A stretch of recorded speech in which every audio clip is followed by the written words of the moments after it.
Hay personas que irradian determinación, que poseen una energía que no se doblega, que contagia. Amy Lynn Bradley era una de ellas.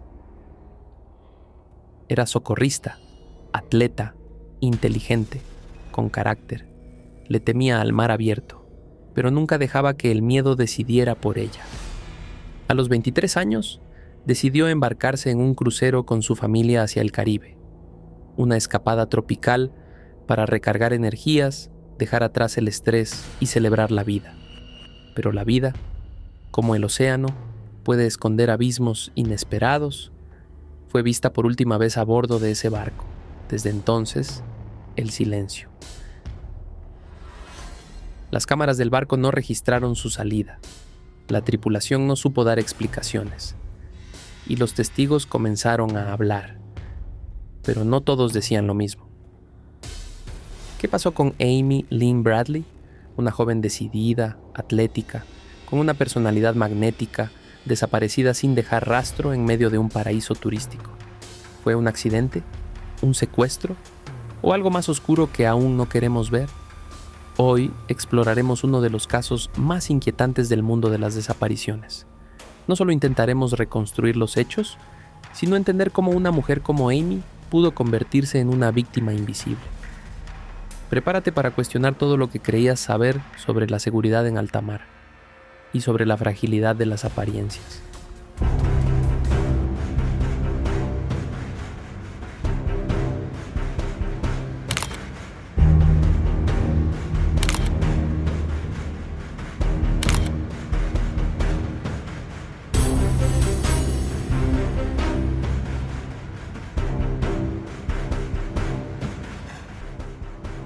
El 21 de marzo de 1998, Amy Lynn Bradley embarca con su familia en el Rhapsody of the Seas, un crucero por el Caribe, cortesía del trabajo de su padre, Ron. Era una oportunidad para reconectar, relajarse y celebrar el inicio de una nueva etapa en la vida de Amy. La noche del 23 de marzo, Amy y su hermano Brad deciden quedarse en la discoteca del barco. Allí, Amy baila con los músicos de la banda Blue Orchid, en especial con el bajista Alistair Yellow Douglas. Las cámaras del barco los captan juntos, riendo, bailando, en una atmósfera de confianza. ¿Quizás demasiada confianza? ¿Qué tipo de relación tenía Amy con Yellow? ¿Era solo una pasajera de tantas o había algo más? A las 3:40 a.m., Amy regresa al camarote. Su hermano Brad ya está dormido. Ella se queda en el balcón, fumando, tomando aire. Entre las 5:15 y las 5:30 a.m., su padre Ron se despierta y la ve dormida en una silla del balcón. La puerta estaba cerrada. Él decide no despertarla. Si tu hija estuviera dormida en el balcón, en medio del océano, ¿la dejarías ahí sola? A las 6:00 a.m., Ron se despierta nuevamente. Amy ya no está. Sus zapatos siguen ahí, su blusa también, pero su encendedor y sus cigarrillos han desaparecido. ¿Salió a fumar? ¿Alguien la llamó? ¿La obligaron? El barco atraca en Curazao. La familia suplica a la tripulación que no dejen bajar a nadie, pero el protocolo no se activa. La mayoría de los pasajeros ya han desembarcado cuando se hace el primer anuncio. La búsqueda comienza tarde, muy tarde. ¿Por qué no se cerró el barco de inmediato? ¿Quién se benefició de esa demora? Durante los días siguientes se realiza una búsqueda marítima de 4 días, sin resultados. La Guardia Costera no encuentra rastros. Y mientras tanto, los rumores comienzan a circular. ¿Fue vista en tierra? ¿Fue sacada del barco antes de que nadie se diera cuenta? ¿Cómo desaparece alguien en un barco lleno de pasajeros sin que nadie lo note? Cuando Amy desapareció, las autoridades se enfrentaron a un dilema. ¿Fue un accidente? ¿Una decisión voluntaria? ¿O un crimen cuidadosamente ejecutado? Una de las primeras hipótesis fue la más obvia, y quizás la más cómoda, que Amy se cayó al mar. Pero esa teoría no resiste el análisis. Amy era una excelente nadadora, socorrista entrenada, conocía el agua, la respetaba, pero no le temía. Aquella madrugada, el mar estaba en calma. No había oleaje, ni viento, ni condiciones peligrosas. Y lo más importante, no se encontró absolutamente nada, ni ropa, ni cuerpo, ni señales de impacto. Expertos en corrientes marinas aseguran que si Amy hubiera caído desde el balcón, su cuerpo habría sido recuperado. No hay evidencia de que se haya resbalado, no hay testigos, no hay marcas, solo silencio. Entonces, ¿qué pasó realmente? ¿Es posible que alguien caiga al mar desde un balcón sin dejar rastro y sin que nadie lo note? La otra teoría, más inquietante, apunta a un secuestro, y no es solo una suposición. Hay testimonios, hay descripciones, hay miedo. Agosto de 1998. 2 turistas canadienses ven a una mujer en una playa de Curazao. Tatuajes idénticos, demonio de Tasmania, sol, símbolo chino, gecko, piercing en el ombligo. La mujer parecía nerviosa. Estaba acompañada por 2 hombres. Enero de 1999. Un miembro retirado de la Marina de Estados Unidos afirma que una mujer en un burdel se le acercó y le dijo: «Me llamo Amy Bradley, por favor ayúdame». No pudo intervenir, no lo reportó hasta años después. 2005.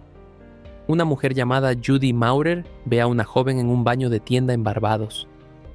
Rodeada por hombres que la amenazaban al acercarse para hablar con ella, escucho: «Me llamo Amy, soy de Virginia». Los hombres regresan y se la llevan. La policía nunca logró identificar a los sospechosos. Ese mismo año. La familia recibe fotos anónimas desde un sitio web caribeño. Una mujer con rasgos similares a Amy aparece en imágenes explícitas. El FBI analiza las fotos. No puede confirmar ni descartar que sea ella. ¿Y si Amy fue sacada del barco antes de que se activaran los protocolos de búsqueda? ¿Quién pudo haberla ayudado o traicionado? Alistair Yellow Douglas fue el último en ser visto con Amy Lynn Bradley. Era bajista de la banda Blue Orchid, y esa noche bailó con ella, conversó, incluso coqueteó, pero lo que ocurrió después está envuelto en versiones que no encajan del todo. La versión oficial de Douglas asegura que se separó de Amy alrededor de la 1:00 a.m. Dice que ella se quedó en el club mientras él se retiraba a su camarote. A las 6:00 a.m., el personal del crucero lo despierta para preguntarle si Amy estaba con él. Se somete voluntariamente a una prueba de polígrafo. La pasa. El FBI lo exonera formalmente, pero luego testimonios contradictorios. 2 pasajeras afirman haber visto a Amy y Douglas juntos entre las 5:00 y 6:00 a.m., dirigiéndose al Viking Crown Lounge.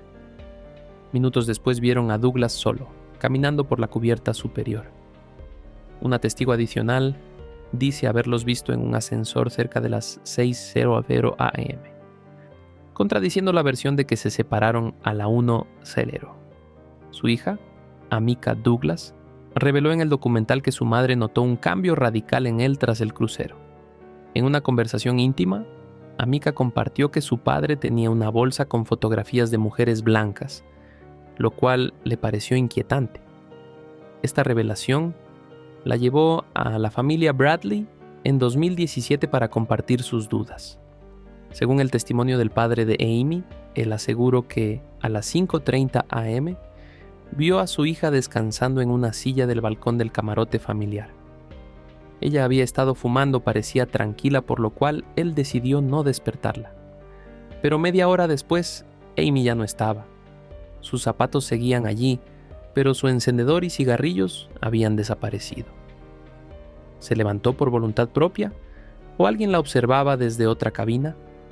¿Por qué hay tantas versiones sobre los movimientos de Yellow? ¿Mintió? ¿O simplemente fue víctima de una narrativa que lo superó? ¿Y si alguien estaba observando a Amy desde la cubierta mientras fumaba en silencio? ¿Dónde está ahora Douglas? La verdad es que tuvo gran cambio en su vida. Ahora vive en Granada, donde es reverendo y exorcista en una pequeña iglesia. En una entrevista con el periodista James Renner, confesó que su carrera musical fue destruida tras el caso. Su hija lo confrontó en cámara en 2024 en una escena que marcó el documental de Netflix. A pesar de haber sido exonerado, el estigma lo persigue. Hoy su iglesia recibe mensajes de odio y él asegura sentirse vigilado. ¿Podría alguien del personal del barco haber estado involucrado? ¿La fiesta realmente terminó en la pista de baile? Julio de 2025. Netflix estrena el documental Amy Bradley is Missing, una producción que sacude al público con entrevistas inéditas a la familia Bradley, testigos clave y agentes del FBI que trabajaron en el caso. Tras ver el documental, la influencer Kim Kardashian se involucra públicamente. Conmovida por la historia, publica en Instagram que el caso le parece alucinante y hace un llamado urgente a sus seguidores. Vean el documental, ayuden a encontrar a Amy. El documental no solo revive el misterio, presenta teorías inéditas, testimonios reveladores y evidencia que podría cambiar el rumbo de la investigación. El documental Amy Bradley is Missing revela una pieza emocional clave. Amy había enviado una carta escrita a mano a su exnovia, Molly McClure, semanas antes del viaje. La carta, descrita como un mensaje en una botella, está cargada de remordimiento y vulnerabilidad. Amy escribe: Molly, te lastimé más profundamente de lo que nunca puedes olvidar. No te estoy pidiendo que lo olvides, porque sé que nunca sucederá. Solo quería preguntarte si podías encontrar en tu corazón perdonarme. En una frase que hoy parece una premonición, Amy añade: siento que hay un océano entre nosotras, como si estuviera en una isla desierta esperando que vengas a salvarme. Un mensaje en una botella, mi única esperanza. Te extraño, Molly. Sálvame, por favor. Esta carta, compartida por McClure en el episodio 3 del documental, sugiere que Amy estaba atravesando un momento emocionalmente complejo. También se explora su orientación sexual y cómo fue recibida por su entorno familiar, abriendo nuevas preguntas sobre su estado mental durante el viaje. ¿Pudo este conflicto interno influir en su comportamiento en el crucero? ¿Fue un factor que la hizo más vulnerable? ¿Qué papel juegan los secretos personales en los casos de desaparición? A medida que el documental avanza, surgen nuevas preguntas que desafían la narrativa oficial. ¿Y si Amy no fue simplemente víctima de un secuestro? ¿Y si su desaparición comenzó con una decisión o una manipulación? ¿Pudo haber salido voluntariamente del barco? Algunos testigos aseguran haberla visto en tierra firme después de que el crucero zarpó. ¿Fue un intento de huida? ¿O una búsqueda desesperada de libertad? ¿Estaba buscando algo fuera del crucero? Amy había expresado incomodidad con el ambiente a bordo. Se sentía observada, fuera de lugar. ¿Pudo haber bajado del barco en busca de un respiro, sin imaginar que no volvería? ¿Fue manipulada por alguien de la tripulación? Varios miembros del personal mostraron un interés inusual en ella. Uno incluso la invitó a salir del barco en Aruba. ¿Fue víctima de una estrategia de seducción, engaño o algo más siniestro? Estas teorías no solo abren nuevas líneas de investigación, también nos obligan a mirar más allá de lo evidente, a preguntarnos qué pudo estar ocurriendo en el interior de Amy y quién pudo haber estado observándola desde las sombras. ¿Qué teoría te parece más plausible y por qué? Curazao era el destino del crucero, un paraíso caribeño, en apariencia, playas de aguas turquesas, arquitectura colonial pintoresca, turistas disfrutando del sol. Pero en 1998, esta isla también escondía una realidad mucho más oscura. La búsqueda de Amy comenzó tarde. Los pasajeros ya habían bajado del barco cuando se dio el primer aviso. La familia pidió que se cerraran las salidas, pero el protocolo no se activó a tiempo. ¿Pudo Amy haber bajado del barco voluntariamente? ¿O fue guiada por alguien? Si lo hizo, Curazao fue el último lugar donde pudo haber sido vista con vida. Y en ese momento, la isla ya mostraba señales preocupantes de tráfico de personas. Según informes de la Organización Internacional para las Migraciones, desde los años 90, mujeres jóvenes eran reclutadas como trago girls o meseras, y luego forzadas a ejercer la prostitución. La pobreza, el turismo y la falta de regulación hacían de Curazao un terreno fértil para redes clandestinas. ¿Y si Amy fue víctima de una de ellas? ¿Quién la esperaba en tierra firme? Han pasado más de 27 años desde que Amy desapareció. Su familia sigue esperando respuestas. Si tú sabes algo, si has visto algo, aún puedes ayudar, porque Amy no desapareció en la nada. Alguien sabe lo que pasó, y quizás ese alguien seas tú. Gracias por llegar hasta el final de este video. Tu tiempo, tu atención y tu interés en la historia de Amy Bradley significan más de lo que imaginas. Cada vez que hablamos de ella, cada vez que compartimos su historia, mantenemos viva la esperanza de que alguien, en algún lugar, diga algo, recuerde algo, ayude. Si este caso te conmovió, si crees que merece justicia, te invito a suscribirte al canal.